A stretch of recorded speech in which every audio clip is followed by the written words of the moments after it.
Willow Lake story. I never meant to make my cabin my forever home. It was supposed to be a weekend hideout, a quiet escape from the grind of city life and memories I'd rather leave behind. My father built it with his own hands, board by board, long before the neighborhood association even existed. Tucked at the end of a winding gravel path, surrounded by pines and perched just above the shimmering waters of Willow Lake, it felt like a world of its own. When I retired from the sheriff's department after 25 years, 18 of them undercover, I packed up what little I owned and settled in for good. Solitude suited me. Noise didn't. Especially the kind that came with folks who hid their agendas behind fake smiles and weaponized rulebooks. Willow Lake was raw back when Dad claimed this slice of shoreline. Just a handful of fishing cabins and dirt trails. But as money moved in, so did the Willow Shores Homeowners Association. They slapped up glossy signs, called it Willow Shores Estates, and started dictating everything from fence heights to acceptable mailbox designs. My cabin, weathered and unpainted, stuck out like a rusty nail among their pristine lawns and sparkling pools. At first, they ignored me. I was just the quiet loner at the edge of their manicured empire. That changed when Laura Hensley arrived 3 years ago. Laura, a whirlwind of ambition and control, became the association president within months. She turned a relaxed lakeside community into her fiefdom. Fines were handed out like parking tickets. Christmas lights had to be seasonally neutral. She even tried to have the geese by the lake removed for being disruptive near her deck. I kept my distance. My property was exempt from the association's reach, a legal loophole Dad secured decades ago. I owed no dues, followed no rules. I kept my dock tidy, my grass trimmed, and my boundaries marked with clear signs. But Laura didn't like what she couldn't control. To her, I was a splinter she couldn't pull. She started watching me, cruising by in her golf cart at dawn, sometimes snapping photos. I didn't care. I had nothing to hide. What I did have was a security system, discreet cameras tucked under the cabin's eaves, a habit from my law enforcement days. I didn't advertise them. People show their true colors when they think no one's watching, and I liked knowing who I was dealing with. Trouble brewed quietly that summer. The lake warmed early, and families filled the air with barbecue smoke and laughter. It was peaceful, too peaceful. Laura hadn't stirred the pot in months, which wasn't like her. Then I saw it, a flyer on the community board near the entrance gate. Willow Shores Summer Potluck, all residents welcome at the lakeside common area. Innocent enough, except there was no common area near my property. The only dock on the west shore was mine. I built it. I tore the flyer down. 3 days later, another appeared, this time with a map labeling my shoreline, event zone. I didn't confront her. Instead, I slipped a note into her association mailbox. Laura, that dock and shoreline are private. Remove them from your map. Tamar. No reply. Then came the landscaping crew. I woke to the buzz of trimmers and found 2 guys in orange vests edging my driveway. Just prepping for the association event, one said. Laura told us this is a public green space. I set him straight. It's mine. You're trespassing. They left after a quick radio call. That night, my cameras caught Laura pacing my property line with a tape measure, glaring at my "no trespassing" sign before storming off. I knew she wouldn't stop, so I prepped. I checked my locks, reviewed Dad's old deed, and gathered county documents confirming my exemption. I wasn't looking for a fight, but I'd be ready if one came. It arrived on a golden Saturday morning, the kind where the lake mirrors the sky, and the only sounds are loons and the creak of my dock. I was sipping coffee, skimming a journal on local bird migrations, when pop music blasted through my screen door.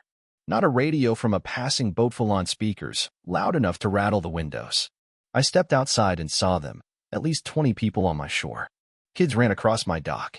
Adults in swimsuits and polos set up tables with pastel tablecloths. 2 women were inside my locked boathouse, arranging wine glasses. My pulse surged, but I stayed calm. Old habits die hard. Assess, evaluate, engage. Laura stood near the dock, sun hat flapping, laughing with a drink in hand like she was hosting a yacht club gala. I cleared my throat as I approached. Heads turned. She didn't. Excuse me, I said. What's happening here? She spun, feigning surprise. Oh, Tom, I didn't know you were home. We're just enjoying the lake. Beautiful day, right? I stepped closer. You and your guests are trespassing. This is my dock, my land, and that boathouse is locked for a reason. She smirked. Tom, don't be dramatic. The lake's for everyone. I kept my voice steady. Public water doesn't mean public land. You crossed my boundary, set up on my lawn, and broke into my boathouse. That's a felony. A guy in a visor, mimosa in hand, piped up. Geez, man, it's just a party. I turned. Would you like strangers setting up a bar in your garage? He blinked, stumped. Laura touched my shoulder. I brushed it off. You're overreacting, she said. The association thought this was common shoreline. It was in the newsletter. I narrowed my eyes. The one you sent without county approval? Her jaw twitched. Fine, we'll leave, she said, hands raised. But as the group packed up, I saw a young guy carrying my tackle box from the boathouse. Another held my outboard motor tool like a toy. I pushed past Laura and opened the boathouse door. Shelves were ransacked, boxes overturned. A locked cooler holding spare keys and Dad's old pistol was pried open. I spun to Laura. You let people break into my boathouse. She waved it off.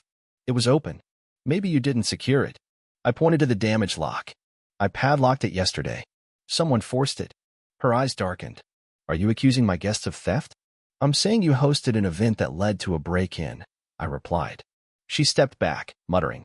I headed inside to call the sheriff, but before I could, flashing lights appeared outside. 2 deputies approached as Laura trailed behind, fake tears glistening.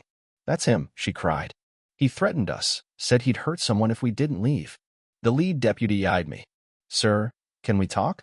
I nodded. You'll want to see this first. I led them inside and played the camera footage, Laura's party, the trespassing, her dismissal of my warnings, her guest in my boathouse. The deputies watched silently. Got documentation on this property? One asked. I handed over Dad's deed, county maps, and zoning letters. Laura's voice drifted in. He's unstable, a loner. The younger deputy raised an eyebrow. She called you a public safety threat, said you were screaming with a weapon. I shook my head. You saw the footage. No yelling, no weapon. The senior deputy nodded. You're clear. Keep that footage safe. They left, visibly annoyed at the false report. Laura stormed off, red-faced, yelling into her phone. I thought that might end it. It didn't. By noon the next day, a crisp envelope appeared in my mailbox, hand-delivered on Willow Shores stationery. Violation notice. Unauthorized dock use. Aggressive behavior. Shoreline neglect. I laughed. My dock? Aggressive? I mowed weekly and cleaned lake debris. The letter demanded compliance within 10 days. No signature, just Willow Shores Enforcement Committee, Laura's doing. I ignored it. My land wasn't under their control. But Laura took silence as weakness. By Wednesday, a hearing notice was taped to my mailbox, summoning me to an association disciplinary meeting. I took it to the county clerk. You're unincorporated, the clerk said, showing my lot on a zoning map. They have no authority here. File a cease and desist if they keep pushing. That night, I emailed the association, copying Laura. My property is exempt. Further harassment will be met with legal action. Remove my name from your records. Tamar. Then came the newsletter. A grainy photo of my cabin, snapped from the road, headlined, Unfriendly Neighbor Threatens Our Community. It claimed I'd verbally harassed families at a joyful event. No names, but the message was clear. I was the villain. Cars slowed by my cabin, drivers gawking. One woman took photos while I stacked firewood. Enough was enough. I wasn't just defending my land anymore, I was fighting for Dad's legacy. Another patrol car arrived days later. 2 young deputies, new faces, approached warily. Laura stood on the road, arms crossed, smug. Complaint says you threatened residents last night, brandished a weapon, the taller one said. I blinked. Last night? I ate chili, read a book, and slept by 9:30. Alone. I showed them the footage, me eating, reading, and locking up. Nothing else. We figured, the deputy said. This address gets a lot of calls lately. Same complainant. I laid it out. Laura's filing false reports, harassing me, defaming me. They nodded. You can file a complaint. She's abusing emergency services. They left me a card. Laura slunk away, avoiding my gaze. The retaliation escalated. My trash service stop Laura had filed a fake transfer, claiming the association handled it. My landscaper quit after she told him my land needed a special permit. Orange tape appeared on my fence, labeled Sensitive Environmental Area. The county confirmed it was bogus. Then came anonymous flyers in neighbors' mailboxes. Know your neighbor, some think they're above the rules. One was left on my porch. My cameras caught Laura at 5:32 a.m., slipping it under a pine cone. I printed 25 high-res stills of her trespassing and distributed them to every mailbox with a note. This woman trespassed to spread lies. Is your family safe? By noon, Ellen Carter, a longtime resident, knocked. I don't support Laura, she said. Make your exemption public at the town hall. It'll stop the board from being dragged into her mess. That night, I drafted a letter to the county, citing legal exemptions and ending with, this cabin stood before Willow Shores. My father built it on respect for boundaries. I've honored that. Respect goes both ways, and mine ends here. I emailed it to the association and every resident. By morning, 38 replies flooded my inbox. We didn't know. Thank you. Sorry it went this far. Laura didn't quit. I called Jim Larson, a land use attorney I'd helped years ago on a corruption case. You've got everything? He asked after I explained. Footage, emails, county docs, police reports. He filed a cease and desist and requested a county audit of the association's finances and actions against non-members. The county suspended all association enforcement pending review. The newsletter went silent about me. Resignations followed. Board members quit quietly, leaving only Laura and Ellen. Ellen stopped showing up. Laura unraveled, knocking on doors, demanding support. Neighbors hid. Then she came to me. Thursday afternoon, no makeup, clutching a folder. I need to talk, she said. I didn't let her in. She thrust the folder forward. The county's tearing us apart. The board's gone. They blame me. They should, I said. She winced. I was protecting property values. I didn't flinch. You lied, trespassed, and turned neighbors into pawns. Your son vandalized my property. Her hands shook. He didn't mean harm. You raised him, I said. She asked, why didn't you join the association? I stared. Why would I? She left, deflated. The audit results arrived 2 weeks later.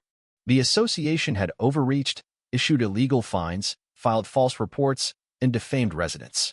Recommendation: dissolve the enforcement body. Laura's house went dark. She left town, her yard overgrown. The association signs came down, its rulebooks vanished. A new Lake Neighbors Committee has been formed. No fines, just potlucks. The final hearing was held in October at the Fairview Courthouse. Commissioner Elaine Brooks read the findings: unauthorized fines, trespassing, false reports. I spoke. I came to Willow Lake for peace, not noise. Laura turned rules into weapons, neighbors into spies. This isn't about might, it's about every resident fearing retaliation. Laura admitted mistakes, but took no responsibility. The ruling: association dissolved, fines refunded, Laura barred from governance for 5 years. She sat, hollow, as the room exhaled. Outside, Ellen stood with me. You didn't gloat, she said. No point, I replied. It's over. Laura's house was sold to a young family.